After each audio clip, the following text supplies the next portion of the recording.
আসসালামু আলাইকুম বন্ধুরা, আজকে আমরা যাচ্ছি চায়ের রাজধানী খ্যাত শ্রীমঙ্গলে। আমরা শ্রীমঙ্গলের মূল প্রবেশদ্বার থেকে প্রবেশ করলাম। শুরুতেই খুব সুন্দর আঁকাবাঁকা মেঠো পথ, এক পাশে পাহাড় আর এক পাশে চা বাগান। খুবই সুন্দর রাস্তাঘাট, সিমসাম, একদম মনোরম পরিবেশ। আপনারা যারা ঢাকা থেকে শ্রীমঙ্গল যেতে চান তারা অবশ্যই একবার হলেও শ্রীমঙ্গল ঘুরে আসবেন, কারণ চায়ের রাজধানী খ্যাত এই শ্রীমঙ্গলে না আসলে বুঝতেই পারবেন না যে প্রকৃতি কতটা সুন্দর মনোরম পরিবেশ হচ্ছে এই সিলেটের শ্রীমঙ্গল।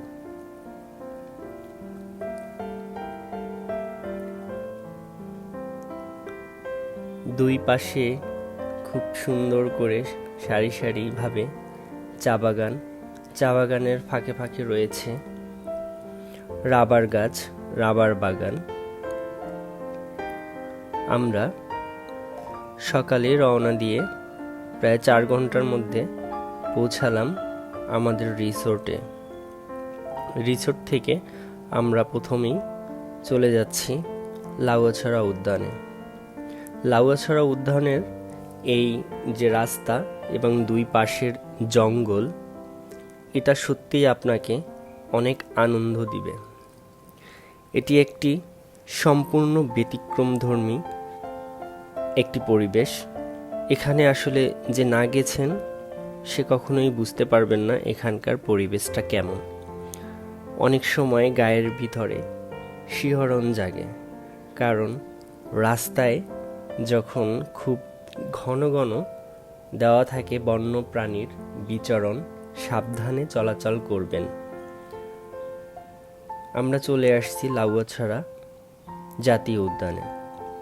এখানে জনপ্রতি প্রবেশ মূল্য 50 টাকা। এই উদ্যানের মধ্যে আপনি খুঁজে পাবেন প্রকৃতির এক সুন্দর উপমা।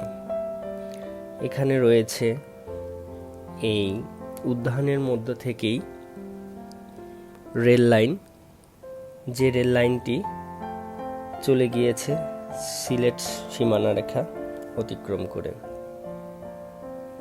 প্রকৃতির অসম্ভব সুন্দর এই লাউয়াছড়া উদ্যান। পশু পাখির মুখরিত গুঞ্জনে আপনার হৃদয়কে শিহরিত করে তুলবে। অনাবিল শান্তি এবং প্রশান্তি আপনি দুটোই পাবেন। প্রকৃতির ছোঁয়া, বন জঙ্গল, পশু পাখির ডাক, সব কিছু মিলিয়ে এক অসাধারণ স্থান হচ্ছে সিলেটের এই লাউয়াছড়া উদ্যান। এরপরে আমরা গিয়েছি চা বাগান ঘুরতে। আমরা চা বাগান হয়ে যাব মাধবকুণ্ড লেকে।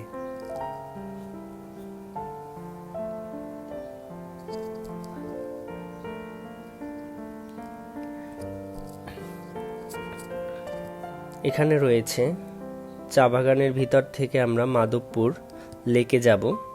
দেখুন কত সুন্দর পরিবেশ। চারপাশে একদম সারি সারি চা বাগান, স্তরে স্তরে সাজিয়ে আছে। সে যেন এক বিশাল সবুজের সমারোহ। রাস্তার দুপাশ দিয়েই চা বাগান। এত ঘন সবুজ আসলে শ্রীমঙ্গল ছাড়া আর কোথাও আছে কিনা আমার সঠিক জানা নাই। দু চোখ যত দূর যায় রয়েছে বিস্তৃত চা বাগান, রাবার বাগান, পশু পাখির ডাক, পাখির গুঞ্জন। সে এক অদ্ভুত অনুভূতি। শ্রীমঙ্গল আসলেই অত্যন্ত সুন্দর এবং মনোমুগ্ধকর একটি স্থান। ঢাকা থেকে প্রায় 200 কিলোমিটার এই শ্রীমঙ্গলের পথ। আপনারা যারা বাইক রাইড করেন, যারা বাইকার ভাইরা আছেন, তারা একদিনেই ঘুরে আসতে পারেন, অথবা যারা ওখানে থাকতে চান স্বল্প মূল্যে, অনেক ভালো ভালো রিসোর্ট ওখানে আছে, নিরাপত্তাও আছে, কোনো ধরনের কোনো সমস্যার সম্মুখীন হতে হয়নি আমাদের। এত শান্ত পরিবেশ আর এত সুন্দর প্রকৃতি শ্রীমঙ্গলের, এটা আসলেই অনেক সুন্দর, অনেক ভালো লাগার একটি জায়গা শ্রীমঙ্গলের চায়ের বাগানগুলি। মাধবপুর লেক, এখানে রয়েছে প্রকৃতির আরেকটি অসাধারণ দৃশ্য। পাহাড়ের বুক চিরে রয়ে গেছে এসব লেক, উঁচুতে রয়েছে পাহাড়, নিচে পানি, লেক, রাবার বাগান, আর এক পাশে চা বাগান। এখানে রয়েছে এই লেকে খুব সুন্দর পদ্ম, পাখিদের নানা গুঞ্জন। শহরের কোলাহল ছেড়ে এই শ্রীমঙ্গলের বিস্তৃত সবুজ, চিরায়ত সবুজ, সারি সারি চা বাগান, ঝড়ো বৃষ্টি, বাতাস, সে যেন প্রকৃতির এক চরম অনুভূতি। আপনি যদি প্রকৃতিকে স্পর্শ করতে চান, অবশ্যই শ্রীমঙ্গলের চা বাগান, মাধবপুর লেক, লাউয়াছড়া জাতীয় উদ্যান, এই সমস্তগুলি পরিদর্শন করতে পারেন। আমি বিশ্বাস করি যারা প্রকৃতিকে ভালোবাসেন তাদের অনায়াসেই মন ভালো হয়ে যাবে। আমরা এখন মাধবপুর লেকের পাশে যে পাহাড় আছে বড়, পাহাড়ের উচ্চতা যদি আমি বলি তাহলে 7 থেকে 8 তলা বিল্ডিং এর সমান হবে। কি সুন্দর লেক, পরিষ্কার পানি। আমরা যখন এখানে ছিলাম ঝিরিঝিরি বৃষ্টি পড়েছিল, শীতল বাতাস আপনার মনকে সত্যি অনেক বেশি আনন্দ দিবে। এত সবুজ, এত সারি সারি চা বাগান, এত লাল মাটি, ছোট ছোট পাহাড়, যা কিনা প্রকৃতির খুব কাছাকাছি।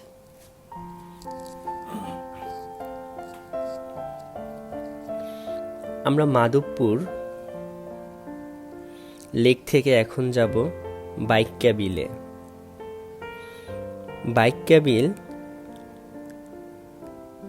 এখানে রয়েছে মৎস্য অভয়াশ্রম। এই বিলের রাস্তাটি অত্যন্ত চমৎকার। মেঠো পথ ধরে সারি সারি গাছপালার মধ্য থেকে খুব সুন্দর রাস্তার একেবারে শেষ প্রান্তে রয়েছে বাইক্কা বিলের অংশ বিশেষ। এখানে পড়ন্ত বিকেলের সূর্যাস্ত খুবই সুন্দর দেখতে। এখানে কৃষ্ণচূড়া কি লাল হয়ে আছে, প্রকৃতিকে যেন নিজেকে বিসর্জন দিচ্ছে। সূর্য মামা পশ্চিম আকাশে অস্ত যাচ্ছে, প্রকৃতি নিস্তব্ধ হয়ে আছে। পাখিদের গুঞ্জন, কুহু কুহু ডাক আপনার মনকে অনেক প্রশান্তি দিবে। বাইক্কা বিল, এখানে এই সময় পানি কম, তাই শুকনো লাগছে। এখানে রয়েছে অনেক গাছ,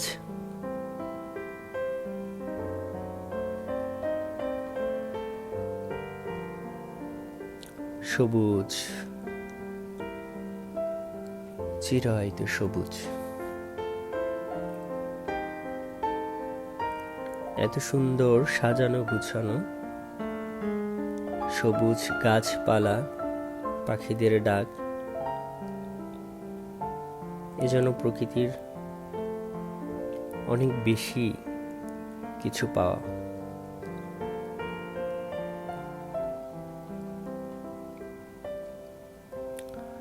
বাইক্কা বিল এটা অনেক সুন্দর, অনেক বেশি সুন্দর। যতদূর চোখ যায় ফাঁকা মাছ। আমরা বাইক্কা বিল থেকে এখন যাচ্ছি পদ্মছড়া লেকে ও গ্রামীণ জনজীবনের কিছু চিত্র দেখার জন্য। এখানকার মানুষ কিভাবে বাঁচে, তাদের ঘরবাড়ি কেমন, এবং পদ্মছড়া লেকে দেখুন। রাস্তাঘাটগুলি এত সুন্দর, পরিষ্কার, একদম নীরবতা। কমলগঞ্জ উপজেলার মধ্য থেকে আমরা এখন চলে যাচ্ছি পদ্মছড়ার দিকে। পদ্মছড়া যাওয়ার সময় এখানে আমরা সুন্দর একটা পাহাড় দেখতে পেলাম। পাহাড়ের উচ্চতা যদি আমি বিল্ডিংয়ের হিসেবে বলি তাহলে 10 তলা বিল্ডিংয়ের সমান হবে। খুবই সুন্দর। এই পাহাড় থেকে যত দূর চোখ যায় দেখবেন শুধু ছোট ছোট পাহাড়, গাছ, চা বাগান। যেদিকেই তাকান ফাঁকা ফাঁকে একটু লাল মাটি, বাকিগুলা সবুজ। হয় রাবার গাছের সবুজ ডালপালা, না হয় চা পাতার সবুজ পাতা। আকাশে মেঘ, সবুজ ঘাস।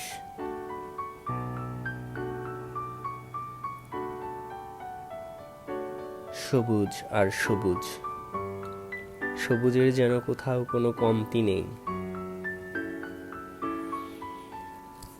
অপরূপ সৌন্দর্যের এই চা বাগান শ্রীমঙ্গল উপজেলায়। কত সুন্দর করে সাজানো। প্রকৃতির কি অসম্ভব দান। আমরা পদ্মছড়ার দিকে যাচ্ছি, পদ্মছড়া লেকের দিকে। যাওয়ার সময় আমরা দেখব, আমরা অনেক শুনেছি যে 2টি পাতা 1টি কুড়ি, এভাবেই হচ্ছে চায়ের পাতাগুলা কালেকশন করা হয়। আমরা এখন পর্যন্ত যে ক্ষেতগুলি দেখেছি সেগুলি থেকে পাতা ছিঁড়া হয়ে গেছে। বিভিন্ন মৌসুমেই তো এরা আসলে এই কুড়ি সংগ্রহ করে, কিন্তু আমরা এই মুহূর্তে একটি বাগান পেয়েছি যে বাগানের কুড়ি সংগ্রহ এখনো করা হয়নি। আমরা সেই বাগানটি আপনাদেরকে দেখাতে চাচ্ছি। যে এখানকার যে বাগানের পাতাগুলি বা কুড়িগুলি তোলা হয়েছে সেগুলি একদম সমানের মতো লাগে, সবকিছু সমান। এই যে দেখুন, এখানে আসলে কুড়ি বলতে এখানে এই যে লম্বা লম্বা পাতাগুলি আছে, এখান থেকে 2টি পাতা 1টি কুড়ি, এভাবেই তারা আসলে এই চা পাতা সংগ্রহ করে। এই বাগানের কুড়িগুলি সংগ্রহ করা হয়নি, তাই হচ্ছে এগুলি মাথা উঁচু করে দাঁড়িয়ে আছে। এখানে শ্রমিকরা দেখুন চা পাতা সংগ্রহ করছে। খুবই সুন্দর লাগে দেখতে। এখানে আমার দেখা বেশিরভাগ মানুষই সনাতন ধর্মাবলম্বী। এভাবে চায়ের পাতার গাছগুলি চারা বপন করা হয়, এখানে চারা জন্ম দেওয়া হচ্ছে। এভাবে শেড করে এই চারাগুলি বানানো হয়। যখন চারা হয়ে যায় তখন এখান থেকে বাগানে স্থানান্তর করা হয়।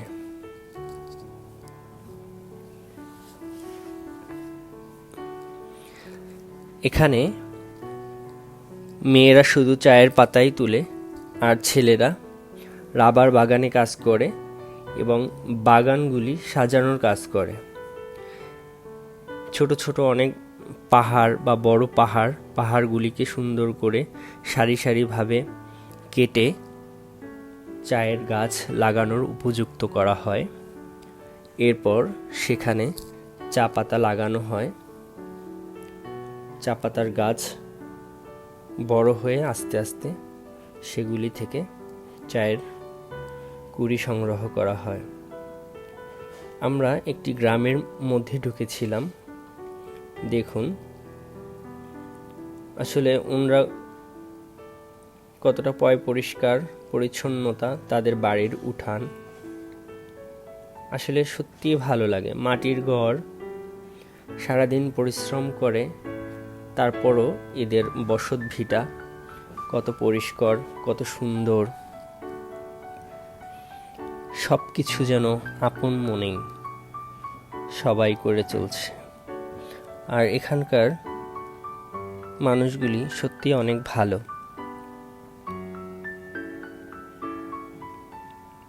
তাদেরকে কিছু জিজ্ঞেস করলে খুব সহজেই আগ্রহের সহিত কথার উত্তর দেয়, কাছে আসে, খুবই সরল। ভালো লাগছে আমার। আমরা এখন অনেকটা উচ্চতা থেকে নামছি। ওটা একটা পাহাড় ছিল, পাহাড়ের উপরেই ওনাদের বসবাস ছিল। পদ্মছড়ার দিকে যাচ্ছি আমরা। পদ্মছড়ার দিকে যাওয়ার সময় আমরা গ্রামীণ বৈচিত্র্যগুলি দেখলাম। এখানে পাতা সংগ্রহ হওয়ার পরে সারি সারিভাবে এরা লাইন দিয়ে দাঁড়িয়ে থাকে এবং পাতাগুলি বস্তায় ভরে ট্রাকে করে তারপর ফ্যাক্টরিতে নিয়ে যাওয়া হয়। বন্ধুরা, এটা হচ্ছে পদ্মছড়া লেক। এই যে পাহাড়টি দেখেছেন, এই পাহাড়ের পাশেই সারি সারিভাবে এভাবেই কেটে রাস্তা করা হয়েছে এবং চা গাছ লাগানোর জন্য প্রসেস চলছে। এরকম পাহাড় আর পাহাড়কে পরিষ্কার করে সারি সারি করে মাটি কাটা হয়। এক ধরনের লেন, মানে ঘুরিয়ে এক ধরনের লেনের মতো করা হয়। সেই লেনে চায়ের ছোট ছোট চারাগুলি বপন করা হয়। দেখুন কত উচ্চতা। এভাবেই পাহাড় কেটে কেটে চলছে রাস্তা, ঘাট। এখানের পুরুষরা আসলে অনেক কষ্ট করে। আমরা এখন চলে আসছি বাংলাদেশ বন্যপ্রাণী সেবা ফাউন্ডেশন। এটা একটি মিনি চিড়িয়াখানা। শুরুতেই দেখবেন হরিণ, খুবই সুন্দর হরিণ। এখানে রয়েছে ইমু পাখি, খুব কাছ থেকে ওদেরকে দেখা যায়। এটা রয়েছে মায়াবী হরিণ। এখানে রয়েছে একটা ভাল্লুক, সে খুব চেষ্টা করছে এখান থেকে বের হয়ে যাওয়ার, খুব চেষ্টা তার। রয়েছে সাদা বক, কি সুন্দর, কত কাছ থেকে দেখা যায় ওদেরকে।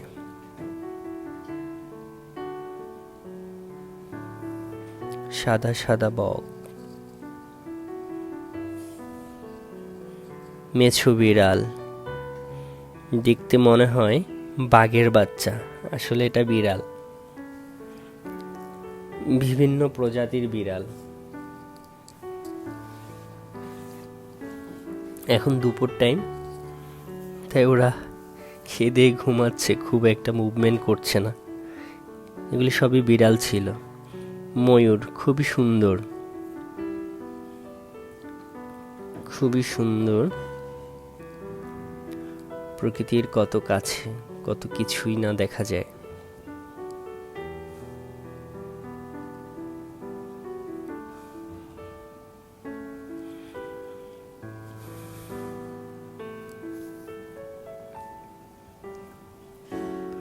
এটা একটি মিনি চিড়িয়াখানা হলেও প্রায় অনেক প্রজাতির পশু পাখি রয়েছে এখানে। রয়েছে সুন্দর একটা পুষ্করণী, চারপাশে এই সমস্ত পাখি পশু এদের ডাক হাঁকে খুবই ভালো লাগে। দেখুন কি সুন্দর সবকিছু।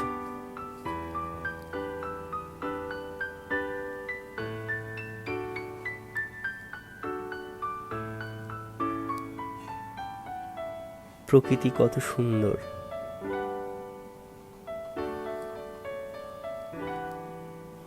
ময়না পাখি এটা কথা বলে,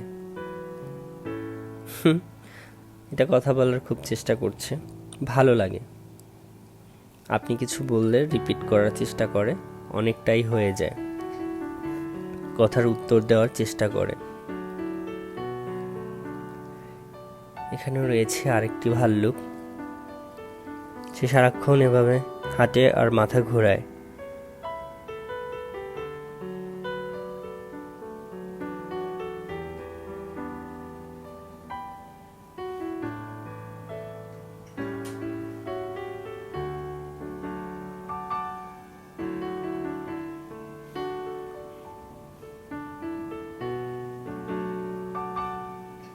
এই পাখির এত সুন্দর একটা ডাক ছিল, খুব সুন্দর ডাক। এখানে রয়েছে সাদা ঘুঘু, খুব সুন্দর, একদম একটা লক্ষ্মী পাখির মতো।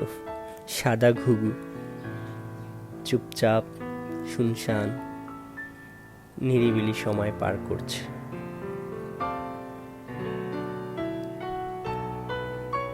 সাদা ঘুঘুগুলিকে আসলে দেখতে অনেক ভালো লাগে।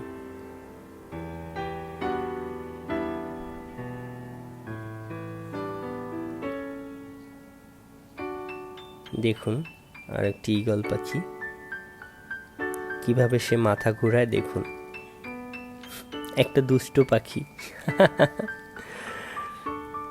কি সুন্দর করে মাথা ঘোরায়।